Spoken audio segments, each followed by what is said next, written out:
কোরআন থেকে দলিল নেন, হাদিস থেকে দলিল নেন, শরীয়ত সম্মত আপনি যে ইবাদত করবেন সেই ইবাদত যাতে স্বচ্ছভাবে হয়, আল্লাহর কাছে কবুল হয়, যাতে কোনো রকম ভেজাল না থাকে, সেরকম চেষ্টা করতে হবে। তাহলে ইনশাআল্লাহ আপনি অনেক নেকি ও সওয়াবের অধিকারী হবেন ইনশাআল্লাহ। হে আল্লাহ, ইতিকাফ যারা করিনি অবহেলায় কাটিয়ে দিয়েছি, আল্লাহ আমাদের পরবর্তীতে ইতিকাফ পালন করার তৌফিক দাও, আমিন। ওয়ামা উরিদু ইল্লাল ইসলাহ ওয়ামা তাওফীকি ইল্লা বিল্লাহ। রব্বি ইশরাহ লি সাদরি ওয়া ইয়াসসির লি আমরি ওয়াহলুল উকদাতাম মিন লিসানি ইয়াফকাহু কওলি। প্রিয় শ্রোতা মণ্ডলী, সর্বপ্রথম আমি আলোচনা করব ইতিকাফ সম্পর্কে, যে ইতিকাফ কতদিন করতে হবে। এ বিষয়ে হাদিসের গ্রন্থ সহিহ বুখারী হাদিস নম্বর 2087 উল্লেখ আছে, রাসূলুল্লাহ সাল্লাল্লাহু আলাইহি ওয়াসাল্লাম তিনি 10 দিনই ইতিকাফ করেছেন।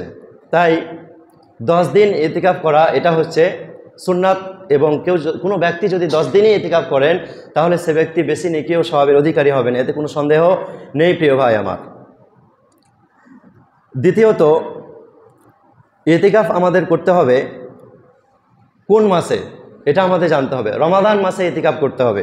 এ বিষয়ে হাদিসের গ্রন্থ সহিহ বুখারী হাদিস নম্বর 2026 এবং সহিহ মুসলিম হাদিস নম্বর 1172 উল্লেখ আছে, আম্মা আয়েশা রাদিয়াল্লাহু আনহা হতে বর্ণিত, তিনি বলেন যে নবী সাল্লাল্লাহু আলাইহি ওয়াসাল্লামের মৃত্যুর পূর্ব পর্যন্ত তিনি রমাদানের শেষ দশকের 10টি দিনেই কি করেছেন, ইতিকাফ করেছেন।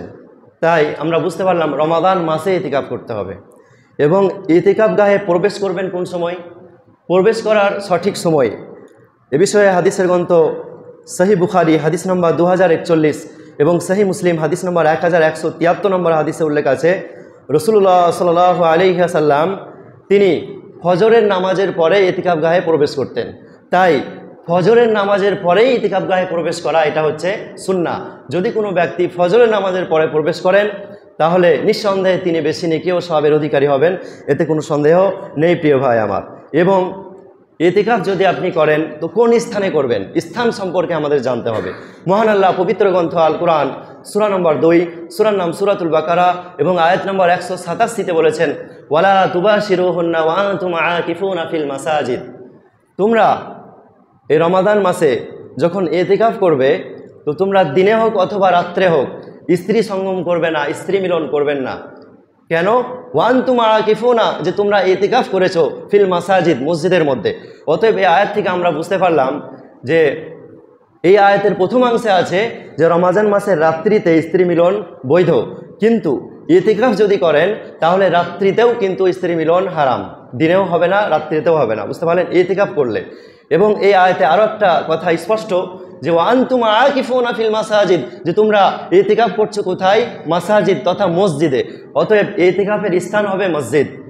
অনেকেই বাড়িতে ইতিকাফ করেন, অনেকেই বিভিন্ন মানুষের কথা শুনে, হ্যাঁ, বিভিন্ন মুরব্বীদের কথা শুনে, কিন্তু এসব চলবে না, বুঝতে পারলেন। কোরআন থেকে দলিল নেন, হাদিস থেকে দলিল নেন, শরীয়ত সম্মত আপনি যে ইবাদত করবেন সেই ইবাদত যাতে স্বচ্ছভাবে হয়, আল্লাহর কাছে কবুল হয়, যাতে কোনো রকম ভেজাল না থাকে, সেরকম চেষ্টা করতে হবে। তাহলে ইনশাআল্লাহ আপনি অনেক নেকি ও সওয়াবের অধিকারী হবেন ইনশাআল্লাহ। পরিশেষে আল্লাহর কাছে দোয়া করি, হে আল্লাহ, ইতিকাফ এই মাসে আমরা যারা পালন করেছি তাদের ইতিকাফ আল্লাহ তুমি কবুল করো, এবং যারা করিনি অবহেলায় কাটিয়ে দিয়েছি আল্লাহ আমাদের পরবর্তীতে ইতিকাফ পালন করার তৌফিক দাও, আমিন। আকুলু কাওলি হাযা আস্তাগফিরুল্লাহ লি ওয়া লাকুম ওয়া লিসাইরিল মুসলিমিন, আমিন।